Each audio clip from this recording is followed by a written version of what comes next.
I have a question. Yes. What is the next step after gratitude?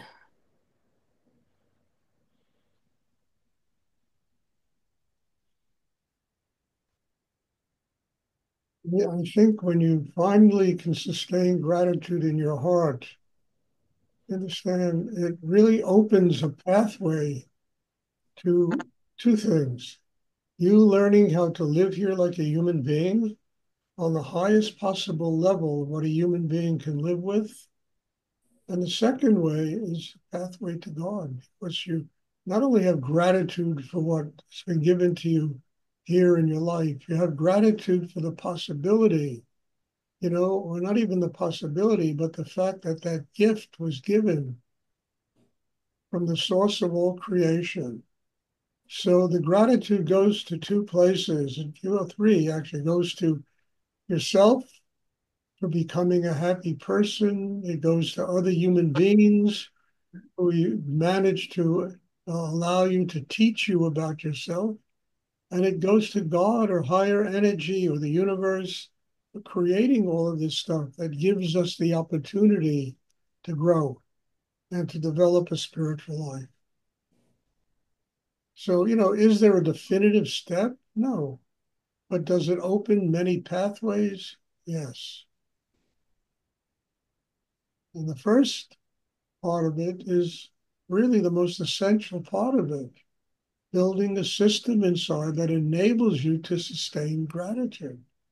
Because gratitude is like the weather. It comes, it goes, it comes, it goes. You understand, something nice happens to us, and all of a sudden we're grateful. Something not nice, and all of a sudden we're angry at the world. But to sustain gratitude, understand, gives you the ability to transform whatever comes your way into something that is teaching you about you and how you can grow closer to your spiritual enlightenment. I mean, we're talking about a major step in not only, a spiritual life, but just literally living here, living on a place that as I say all the time, you don't know what the hell's going to happen in 10 minutes here. And being capable of dealing with the changes, with other people's craziness, with things we like and things we don't like in life, and to be able to transform everything into an opportunity to get closer to God, higher energy, whatever you want to call it. It is probably one of the most important steps on the spiritual ladder. But in order to attain gratitude, you understand, and to live with it all the time, you've got to really be strong inside. I mean, humility, gratitude, these are not states of being that weaklings, people that have chaos and craziness in them, can truly live with. I mean, they are states that come about because we have quieted all the internal chaos. And we're capable of transforming the difficulty, the suffering into an open heart. That's gratitude. And just the understanding and kind of reassurance that as long as we're alive here, things both positive and negative are going to happen to us. And neither one of them should interfere with the fact that we are grateful for the air we breathe, for the life we're given, for the food we eat, for the people we interact with, the jobs, the ability to go to the grocery store, buy groceries. Everything is linked together. The only thing that's missing is a person's consciousness. And all we do is respond to positive and negative as it occurs in the external world. And it will always continue to occur in the external world. And whether or not we're strong enough to keep our hearts open on the stock market. I was saw a program today. The stock market went down $3 trillion in the last. A lot of unhappy people in the world. You know, can somebody keep their heart open when something like that takes place? I mean, most of us are really not terribly involved in the stock market. Some of us might be, but the positive and the negative is a guarantee because whatever we see in life, external to ourselves, is a manufacturing of the human mind. And depending upon how chaotic people are in themselves, that's how chaotic their interactions with other human beings will be.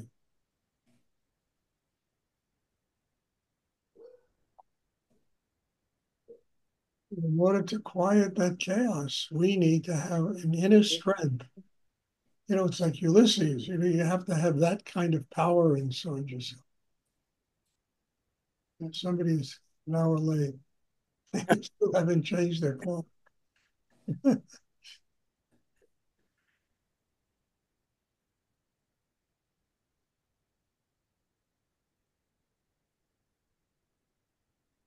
Does anyone else have a question they would like to? Nancy, I'm very happy you're here, but you have to change your clock.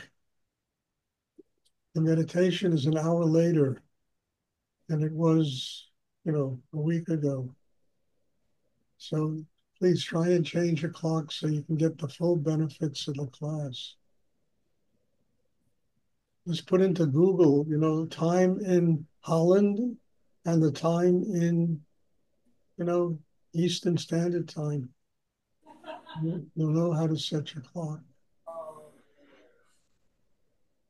Does anyone else have a question they would like to ask?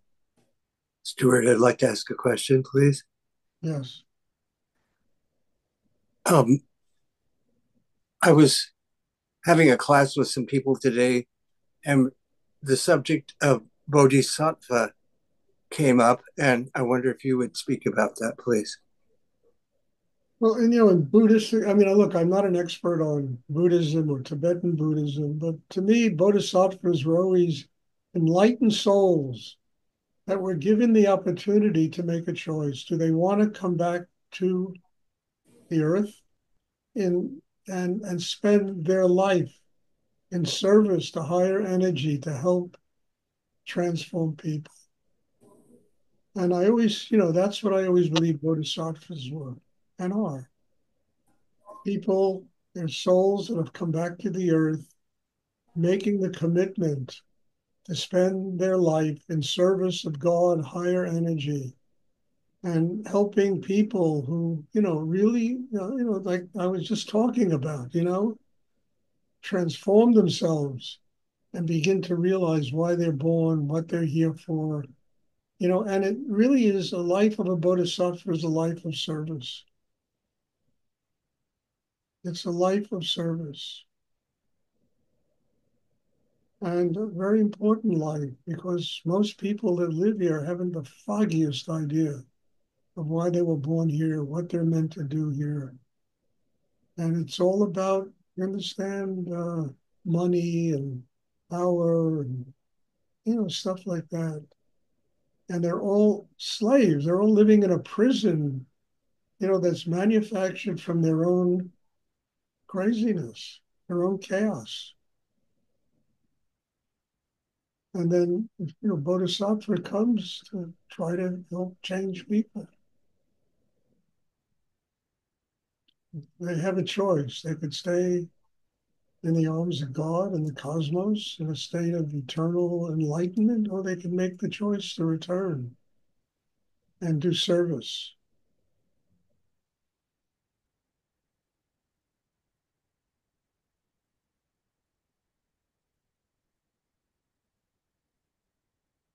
I mean, there might be other interpretations of what a bodhisattva is. I don't know. I'm not a theologian, but that's always been my interpretation. I know my own life. I've tried as deeply and as profoundly as I can to get closer and closer to that way of living.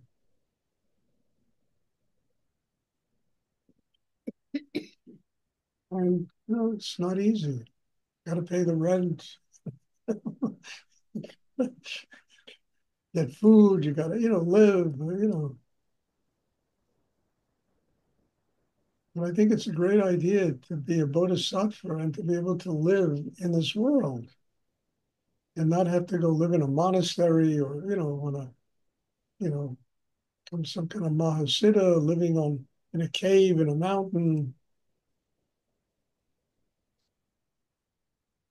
I told you the story. When I had a gallery in New York, I used to sell a lot of Tibetan art, Tibetan, antique stuff, ritual objects and tankas, paintings, statues.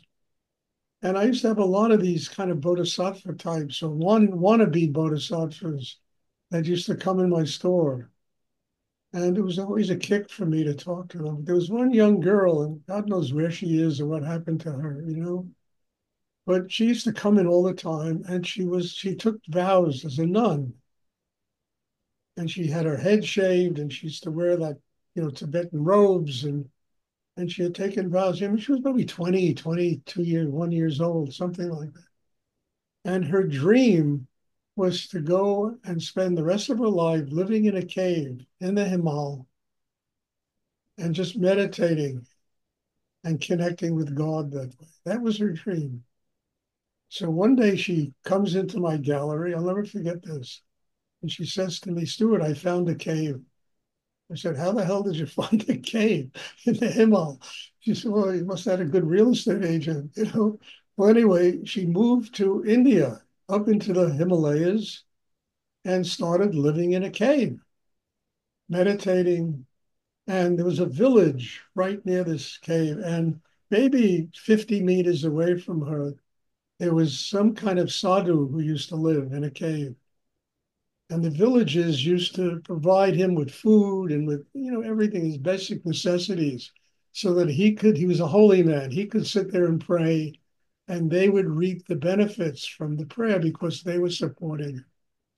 And they started doing the same thing with her, the villages. And the sadhu got jealous. He got jealous. And he started doing things to destroy this woman's stay. I mean, he put rats in her cage. He did all kinds of insanity and made it impossible for her to live there. And the villagers came to her and told her, you better leave because this sadhu, he's going to really do damage to you if you continue to stay here. He's in competition with you about who will get the best service and be God's child and all that nonsense. She left. And the next time I saw her, this young girl walks in my gallery wearing jeans, has long hair, and she comes in the door. Stuart, how are you? I said, who are you? I don't know. I didn't know who she was. She said, this is Annie. I said, Annie? I said, my God, Annie, you were living. And then she tells me this story. And when she went back to the university and she had a boyfriend and her whole life changed. And I think she went through that for God to teach her. Her work was in the world. Her life was in the world.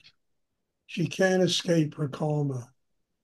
Because I had the same thing happen to me when I was in Tiruvannamalai, where Ramana Maharshi has an ashram, and I went to sit in his cave where he had meditated for, I don't know, 10 years, 15 years. And I had that question. I was getting sick and tired of all the nonsense and dealing with people and running ashrams. And Baba, what should I do? And he screamed at me, your job is in the world. Your job is in the world. You're here to serve God by living in the world, not by living in an ashram, not by living in a monastery, but finding that life is the temple, and that is your job. And it was incredible because the whole cave just filled up with light, filled up with light. And he was roaring at me. His soul was sitting there in front of his astral being was sitting in front of me. Your job is in the world. I went back, spent the night at the monastery and left the next day. So I don't know how I got into this, but I was talking about bodhisattvas, okay? Bodhisattvas. Anyway, look, at some point or other, we all have to learn to perform service. At some point or another, we all have to learn that service forces us to surrender our ego, our self-importance. It forces us to live with compassion. And it gets back to your question, Rachel. To live with compassion, you have to have an open heart, you have to have gratitude, and you have to recognize the sacred nature of life and this gift that is given to all of us, and that we have to learn in order to ultimately get free in this world how to serve that gift. Which doesn't mean we have to go live in ashrams or monasteries. It just means we have to learn how to do it in the world, how to forgive. It's the first step. How to forgive the endless numbers of indiscretions that have been thrown at all of us. How to forgive ourselves. How to have patience with life and the world and other people. I mean, you begin to learn these things, you become a bodhisattva because you start living in the service of a higher force of energy in the universe. And it takes nothing away, you can have marriage, wealth, this, that, whatever people covet in this life. And it just means that your internal life changes. And all of it has a different purpose, has a completely different purpose.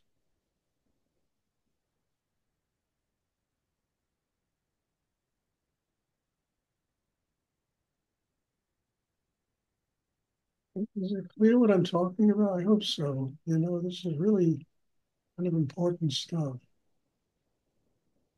Because people are afraid. I got to go live in an ashram. Trust me, I lived in an ashram for 9 years. You don't have to go live in an ashram. And when I moved back to New York, my first commitment is I will never run an ashram again. I will never do it again. I said, people used to hide out there, and I never liked it.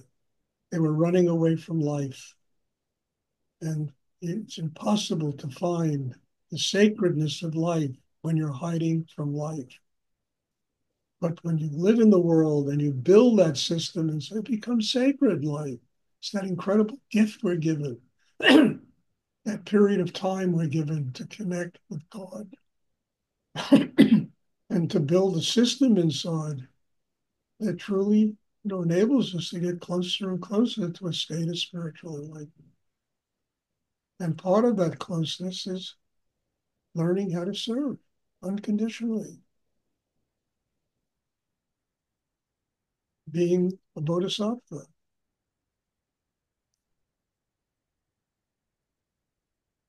And you don't have to wear robes either. Wear your ordinary clothing every day.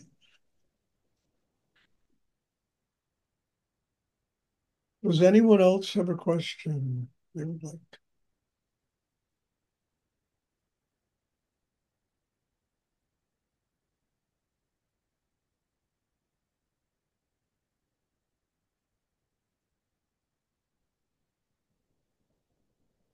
If there are no questions, then no more questions, then we'll have meditation on Tuesday. Thank you. God bless you all. Thank you for being my teacher. Really, I need a teacher. You all are my teacher. So God bless you. And thank you for being part of this meditation process. Thank you. Looking forward to Good. seeing You, everybody. Stuart. Thank you. Thank you, Thank you. Stuart. You're welcome.